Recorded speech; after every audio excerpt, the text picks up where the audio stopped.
All right, everybody, what's up? Welcome to Campus Cuts, another episode of Campus Cuts. Today, I got a very special guest. I'm talking about a man of faith, a father, a leader, and founder of a company called Created for More.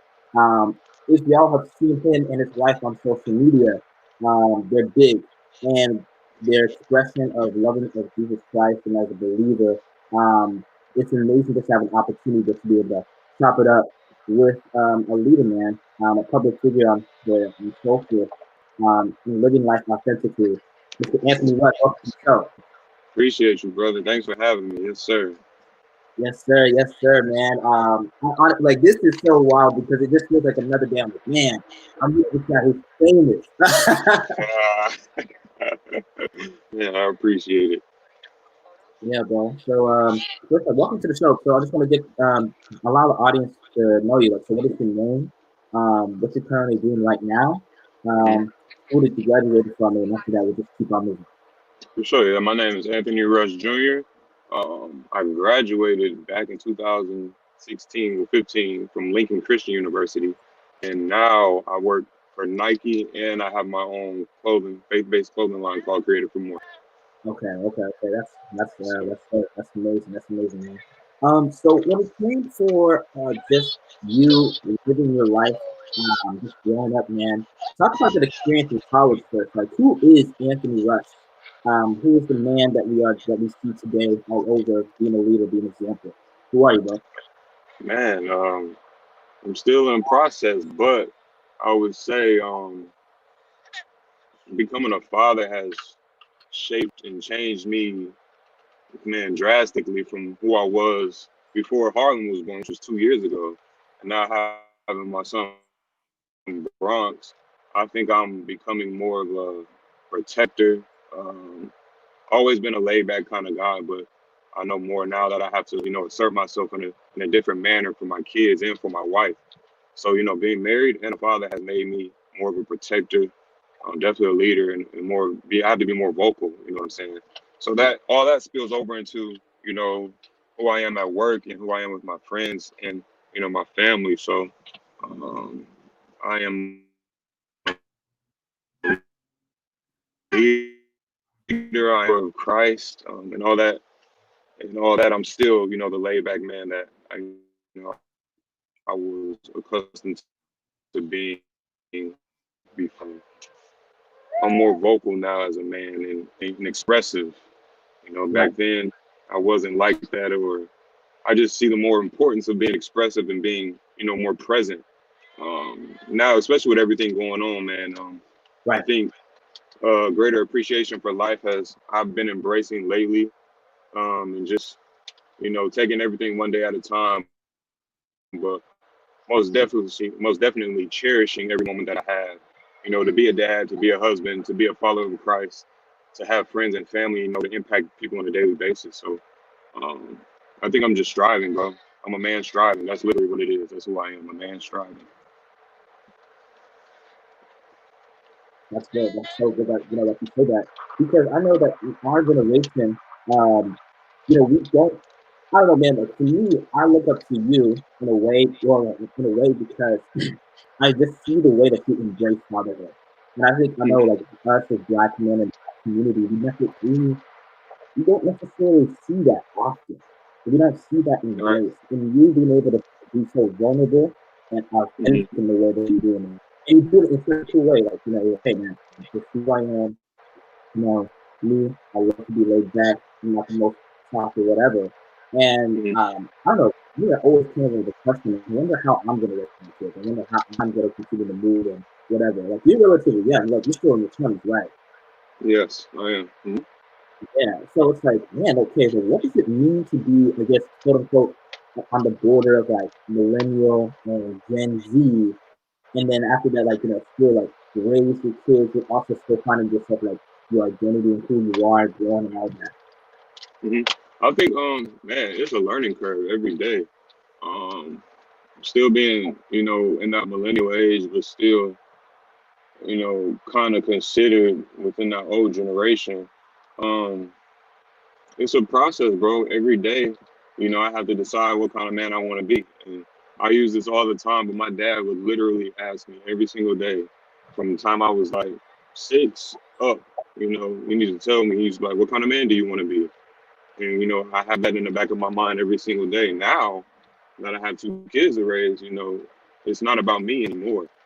I have to put myself aside, put my pride aside, put my selfish ways aside, or, and sometimes even my desires aside to benefit those that are around me, those that I love.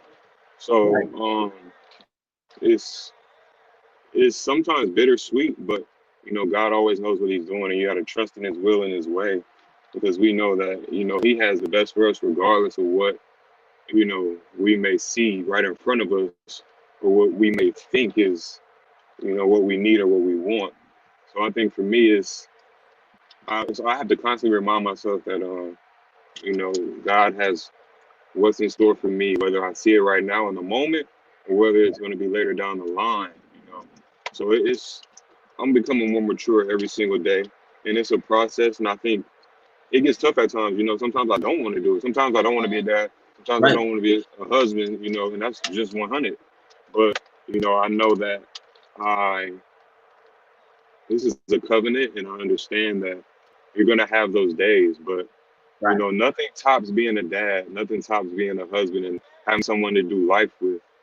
This is a life God gave me, and it's something I have to take care of and cherish. So you got to die to self daily.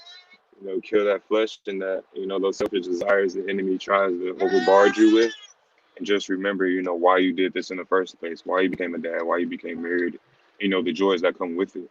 right. Um, for sure, yeah, That's good. That's so good, man. And your faith has played a big part of your role, like in your life. When did you truly become a believer? Like, what was that moment for you that you decided, like, you know what, I'm going all in with Christ? So, you hear everybody's story, like, oh man, okay, yeah, yeah, I was wilding and now I'm back.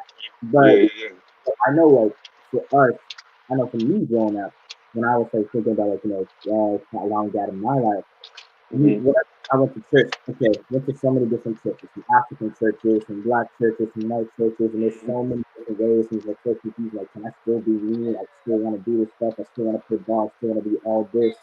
Yeah. And I just want to get your take and like, how was that spiritual journey? How's that affecting your life? Man, so when I really accepted the call of Christ, I was 22. I'll never forget. I was 22 years old. It was my sophomore year in college, and I was in my dorm room. And it was crazy because one of my homeboys, my roommate, he had just broke up with his girl. Yeah, And it's crazy. I felt like that turning point for him was also the turning point for me, because I was like, dang, he really did it. And I was like, I know I'm not supposed to be in the relationship that I'm in right now, because I was not, it was bad. I was not mature. I was doing stuff I wasn't supposed to do. I was a fence sitter back then. I wanted to live a lifestyle that behind closed doors, but in person, I was, oh, I love Jesus, and I'm right, just this good, good Christian guy. But I got tired of my ways. I got tired of being in the same circle over and over again. And it was just draining. And I was at a Christian school, of course, LCU. And I just told myself, I said, if I'm going to be here, then I'm really going to be here. I'm going to be present, and I'm going to make sure that I seize the opportunity to get to know God, to get to know, people around me that are like minded. So I was like, I just sat in my dorm room, called the girl I was in a relationship with and told her I couldn't do it anymore. And from that point on, I tried to strive and live a life that God had for me. And it was the best decision I ever made. I was still, I still had my times, but for the most part, that was the turning point for me. That was my rock bottom. I was like, I can't do it anymore. And so from 22 on, I've been, trying to live wholeheartedly and fully. But all my life, I've grown up in church. My parents, right, my grandma's my pastor. Like, right. I've always known. I just didn't want to, I was running from the call, to be honest. I was running from the call. I Really, didn't know who I really wanted to be, So, yeah, 22 years old, bro. 22. 22. Well, wow, that's powerful because man, the call, because I know like looking at sometimes the relationship with the church is that a lot of people can experience it a bunch of that church hurt and they're like, nah, I'm all right, I'm good, or we're too Yeah, busy, we're trying to run away, like whatever, like man. Like for you to, because I know, man. Like sometimes, like I think, man, the religion is really can really hurt people. Really, really No, hurt for people. sure. Yes. I mean, have you ever had any experience where you realize that the Mm. church kind of like puts you on the outside and you're like, nah, I'm done. Like I'm just gonna be do me. And how was that walking through? Yeah.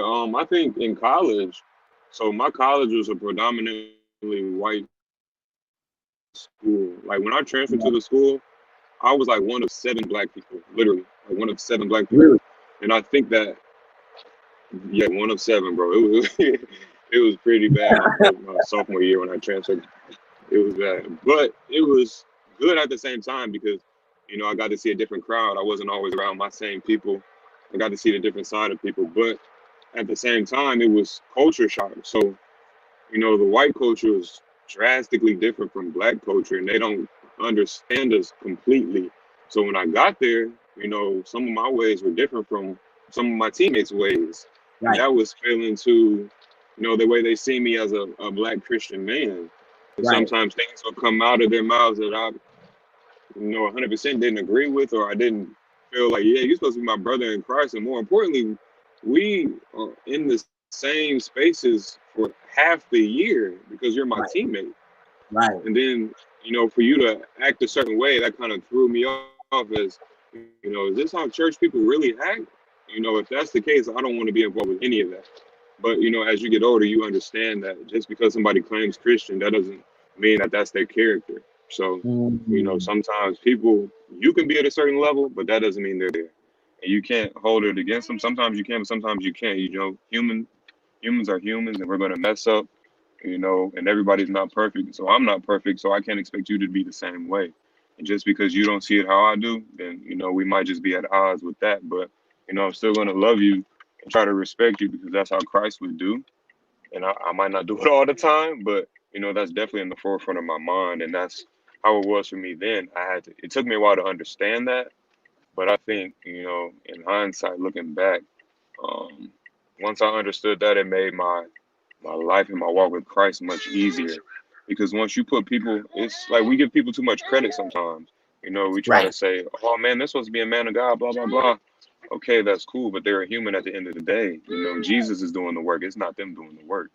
So, yeah, man, I think that's that was the hardest part for me, truly accepting the call because I'm like, people of faith who are supposed to be all in Right. aren't really all in with, people. And how can I myself try to do the same thing? And, I'm just a baby in it. But um, all in all, bro, it was a great experience. And that was probably the only real active display of religious, um, I don't know what I want to call it, but display of fake Christianity, I guess, or not even fake Christianity. I truly think they just didn't understand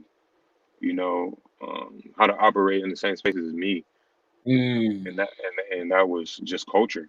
Culture was just different, bro. And some of them hadn't even seen a black person before, so it's like, all you if you all you yeah. see and hear is what you hear on the radio or TV, then I can't really hold it against you because you don't really know any better, So, or if your parents told you a certain thing, then that's just how you were raised, and it takes a while to get over old habits. So, um, yeah, man, I think that was it for me for sure.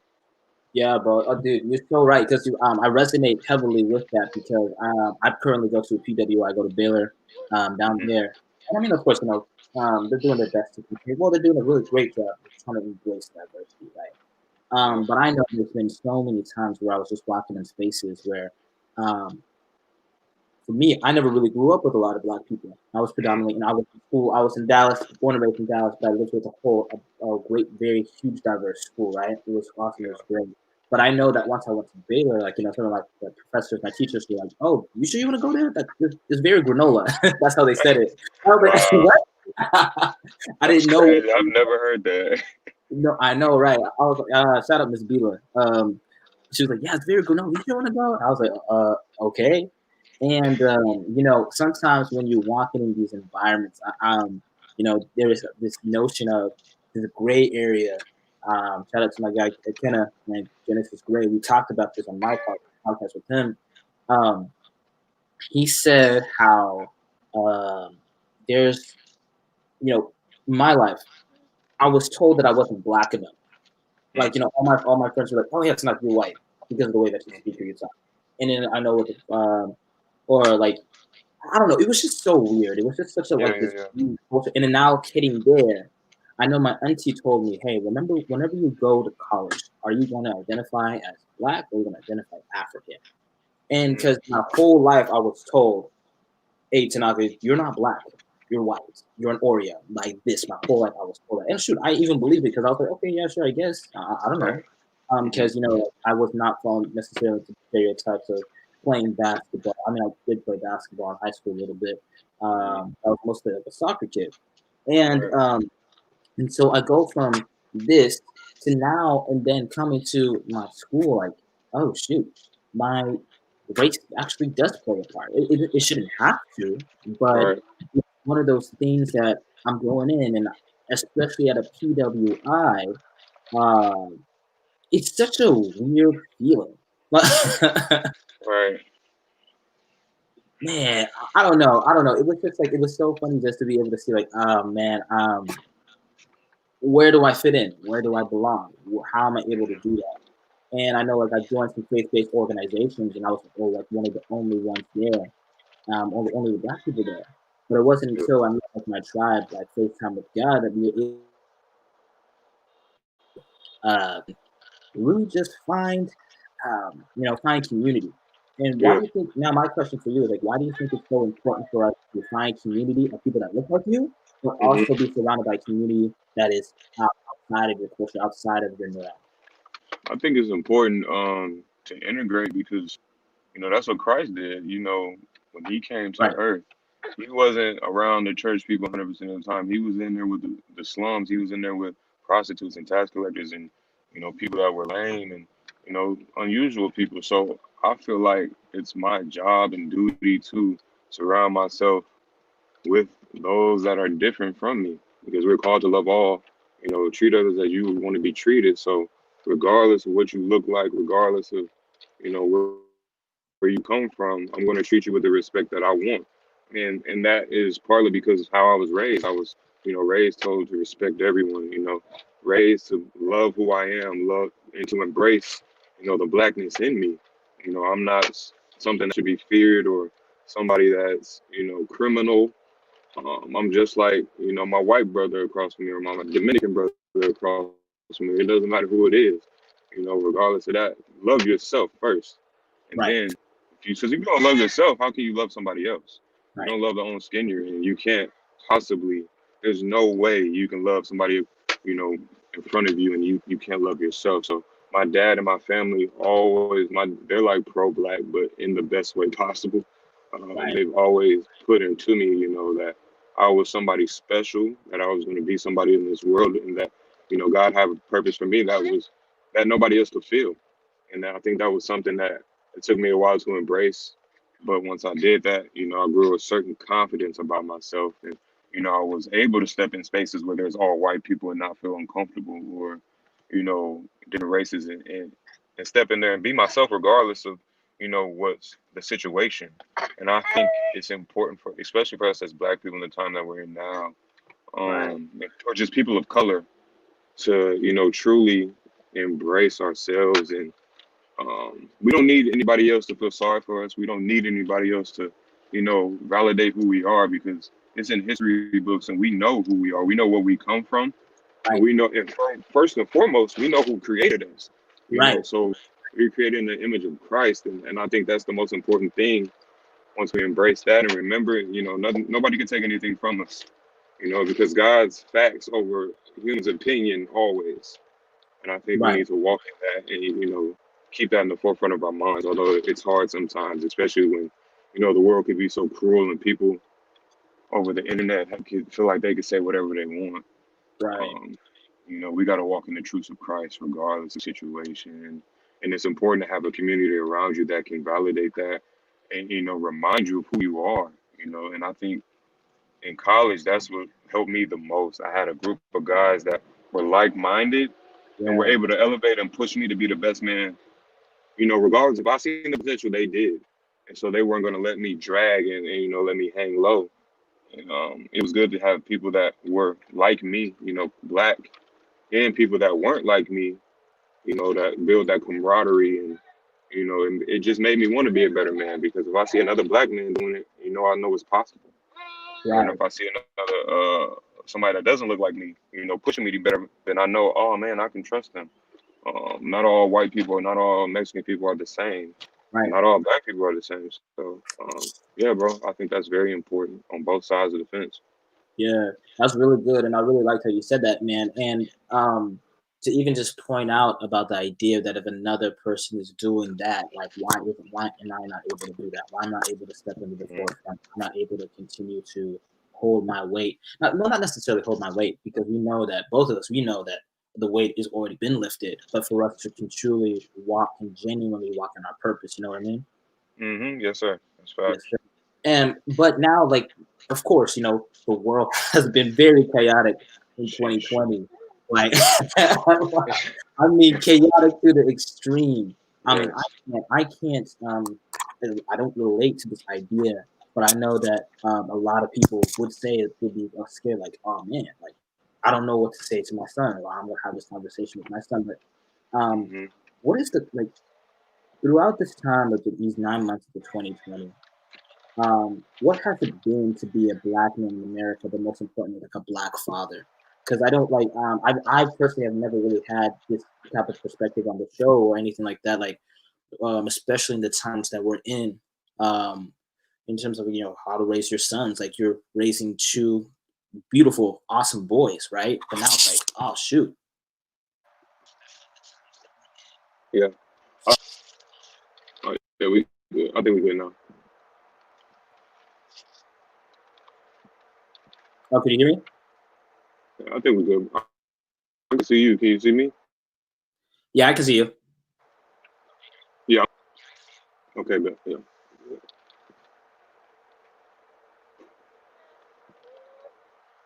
Okay. Oh, I was talking about like what does it mean to be a black father in America?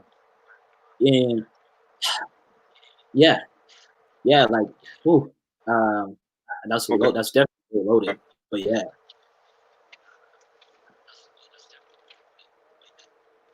Yeah, I think for me, man, it's been crazy. My sons are still young, 24. Well, he's going on 4 months soon. But I think for me as a dad, it's crazy that I really have to think how I'm going to explain to my son how he has to walk around certain groups of people, or how he has to be ready to be pulled over and don't make any sudden movements. Sit up straight, turn your music down, take your hat off, take your hood off. It's just all these things that are going through my mind, and it's sad to me. It's so sad that I have to think about that already, and my son's two. Like what? right, That should not be something that that should not be something that goes through my mind on a daily basis at all. But it is the it is the reality of it, and uh, it sucks. But I'm going to prep my son the way I was prepped, and still instill that just because you have to walk around like that here, that doesn't mean that's your identity. You are not mm, something to be feared. You are not a criminal. You are not different from this white man across from you. Yes, that's how the world operates, but you're still going to walk in the spirit of God and understand that you're a powerful person, and you're someone of love, and of light, and that God has a purpose for you, regardless of what this cop pulling you over may think, or somebody, your neighbor walking by you, may think. And I think for me, just operating, thinking about myself, I just do what I can to make sure I get home every day. Um, right, and I'm still choosing to take this. I'm choosing to see this as an opportunity to not prove myself, but to still, be who God called me to be, and have these conversations with, white people, and just people that think differently from us, and just to show them, um, regardless of how you're treating me, I'm still going to operate in how God called me to, and that's to be a light, and that's to, show love and positivity wherever I go. Um, and I think it has helped, especially in the conversations that I have had, and the experiences and situations that I've seen, to shed light on, times that we are having now, yeah, it's been tough, and I'm still fighting for justice. I'm still outraged. I'm still, quite frankly, pissed off. But I can't do anything but be positive and Right, still, promote social justice and change, but do it from a lens of, biblical, a biblical standpoint and, a loving standpoint. So it's tough, bro. It's tough to operate, yeah, but it's been quite the experience, and I feel like it starts with the church. It starts with us um, being real, but still operating under the lens of Christ and of love. So um, I still hurt with my people, and I don't blame them for acting the way they are because that's how hurt people act from time to time. And right, I'm not going to judge anybody's actions, but for me and my household, we're still going to walk upright, and we're still going to use our voices and platforms to shed light and to promote justice. But I'm still going to trust in God and what He has planned, and try to walk in love and positivity and light regardless of the situation, bro. Um, so yeah, that's how I've been trying to walk on a daily basis. And some days are better than others, but right. for the most part, you try to keep a positive mindset and keep moving forward. Yeah, that's true. That is so good, man. That's all we can do to keep on being positive and having that positive mindset. I was going to ask you a question. Oh, Sure. yes. So my next question for you is like, you especially, not only that, because you got your two young boys looking at you, you got your wife looking at you, but you have a massive following, bro. Uh, No, I mean, but like, um, what does it mean to be an influencer? What does it mean for you? Like, I wouldn't consider you an influencer, but like, what does it mean to be a public figure where, you know, you have people looking up to you? I mean, shoot, like, for example, like me, but like, what way, one, how did that even happen? But two, right. like, what type of responsibility have you felt like you've been called to with that influence? It's crazy. It happened when we got married. So after we got married, my wife was kind of blowing up on Instagram and Twitter, and All then right. she posted something from like our wedding, and it went viral on Twitter, and then everything kept going viral and viral, and then she grew, and thus from her account growing, my account grew. Yeah. So it really just happened organically and overnight, like as we share family things and stuff like that. So you know, it was crazy. It was just wild, and so I think for me, I just take it as an opportunity to encourage people. Right. God has given me this platform to share, and I didn't used to do that. Like I rarely posted. Like I used to post like once a month, if that. Right. But I think my wife, God convicted me through my wife. She was like, "You have this platform and you have all this wisdom and stuff to share. I think God has given you that for a reason." And I just was like, you know what? I think I'm gonna accept that and really try to, you know, post the real. Like everything I post, I want to make sure I'm being authentic and giving people the real side. Because Instagram is a bunch of highlights, but I use it to promote when I'm having downtimes or when I'm struggling with something. I think that's important that people see that it's not all sunshine and rainbows in marriage or in fatherhood or in just life in general.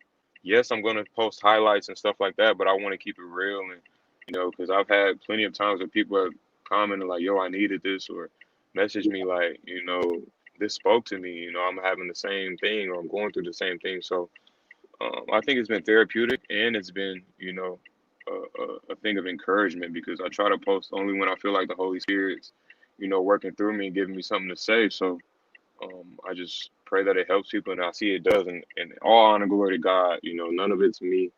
Um, I'm just trying to do my part and helping people get through things and still, showing people that I'm a man that messes up. I'm not perfect at all. I'm Right. flawed, but I let God do his work and that's just the fruit of it. So Yeah, man. for I think sure. that's the reason why so many people are, like, and shit, when I even came across your page, man, I was like, man, this guy is, he's authentic, he's real.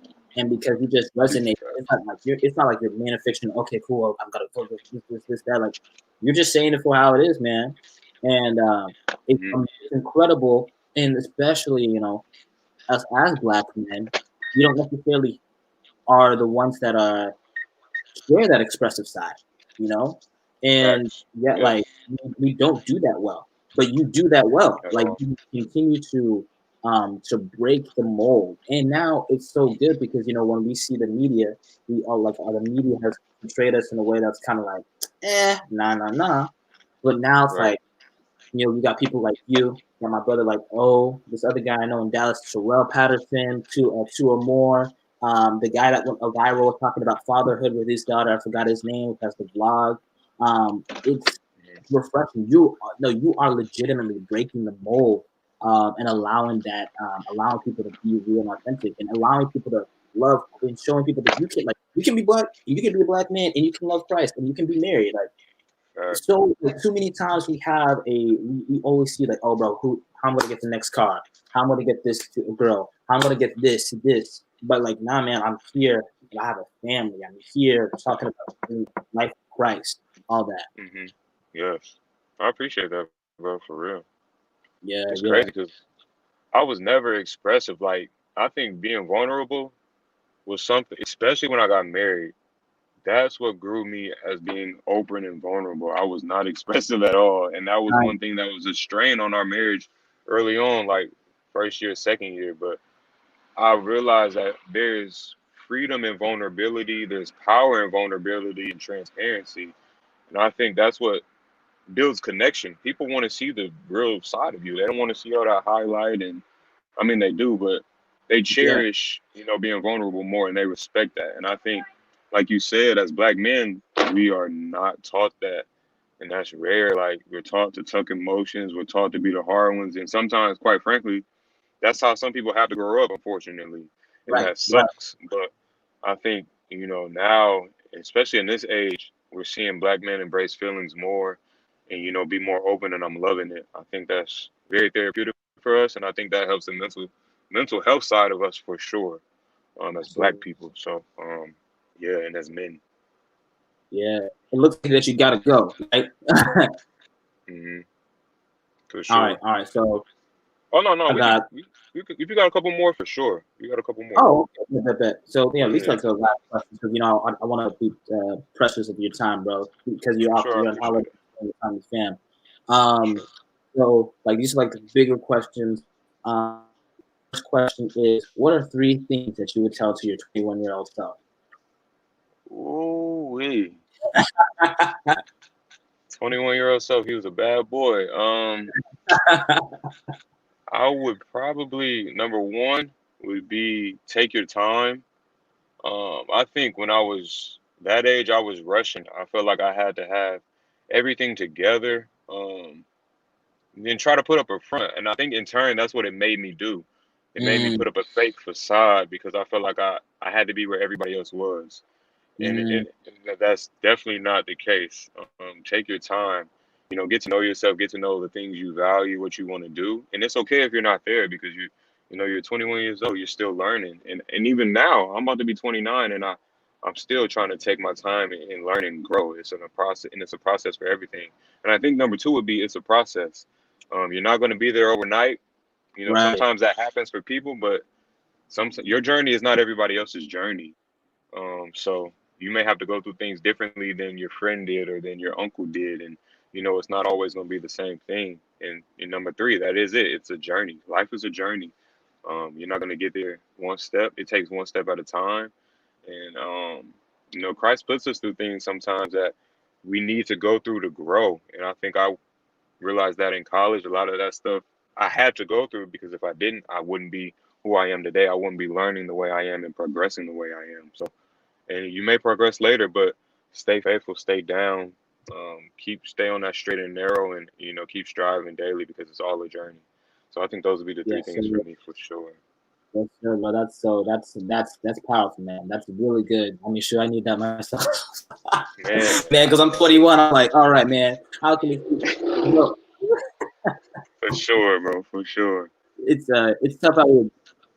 So I know for me, like sometimes well, I'm the eldest, right? Or I bet, Hmm. and also like sometimes being the eldest and being black and all that, and it's like man, like about to graduate, like oh man, life is real. Okay, how can I get things together and this, that, and the third? So, man, Hmm. thank you. For that. My last For question sure. for you, bro, is what do you want your legacy to be? Wow, my legacy. What do I want my legacy to be? Um, I'm thinking in terms of my kids, how they will remember me. I think I want to be remembered as a man who gave his all. Right. My dad always says, "Die empty," and that's just telling you to give everything you have, every moment that you have, because you never know when it could be gone. And that's true. I think we're seeing that, especially through all the deaths of these celebrities. When Kobe died, I was like, dang, Kobe's invincible. Ain't no way he did. Like, Right. you see these people, and you really see that life is fleeting. In the Bible it says your life is but a vapor. Here Vapor. for a minute, then gone the Mm. next, and that's so true. Yep. Um, and I think for me, I want my kids and people that know me to remember me as somebody who gave his all, through Christ, and just was authentic and real regardless. And I don't mean real as in being, I don't want to say it, as in somebody that was, for the streets or anything like that, but real as in somebody that whose character was not, wavering. Um, I was always true to who I am and true to what I believe, and that's in loving people and loving Christ as much as you can and with all your heart, and um, believing in yourself. I think you got to believe in yourself before all else, because God put it in you, and if you remember who you are in Him, then you can do anything, and regardless of what everybody else says. So I think I want to be a man, remembered as a man who loved others and loved Christ as he should have, and as he wanted to be loved, and gave his all and all that he had, especially that, especially a family man. Family's everything, and that can be blood, that can be church home, So that can be your mm, boys, whatever it is, family. Love those who love you, and try to do the same for those that don't, and those you'll come into contact with. yes, sir. This last segment of the show, Speak Life segment, as you know, as you said, that life is like a vapor. That's from James. I want to make sure to For speak sure. life over you because that's James. Life and death comes from the tongue. Mr. Anthony Rush Jr., I just want to say, man, first off, thank you for being an example and being a light, and being and truly are living for yourself. Um, Appreciate it's people like you that make the world a better place. I really wish that you could understand that the impact that you have had on me, just you. virtually through Instagram and other people around, and you continuing to authentically um, wear just fulfilling your calling for you to as a way like, hey man, I'm here utilizing my creativity. I'm here utilizing my voice. I'm here being able to connect and mentor with the young boys. I'm here utilizing my past talents for basketball. I'm here doing this to be making sure that people, one, being open and receptive of showing marriage and showing love and sharing fatherhood and sharing just all these beautiful things about life that we've been gifted with, man. And it's a blessing just for you just to continue to walk into that purpose. And man, I just want to say that I'm grateful. And as a brother in Christ, man, I just want to say like I love you, man. I love you for who God created you to be, and I love you are continuing to stand up and fighting the good fight, man. And so want to make sure to let you know that those are your roses, those are your flowers, and thank you for having an influence on a lot of people because a lot of people need it, and a lot of people to see you, and God sees you, and um, just know that you're doing the job well. Man, I appreciate that, bro. You a young brother that has his head on straight, and you're gonna do some great things, bro. I see that already, and this is our first interaction, face to face, and I truly appreciate this, bro. And trust me, it's encouraging me to even hear that. And we're definitely gonna have to link, bro, for sure. Oh Next yeah, come yeah. the other side, I got your number. I'm gonna DM you so you can, exchange numbers or whatever. But I appreciate you, bro, for sure. Keep going, bro. This is great. This is really good work for sure. Thank you, bro.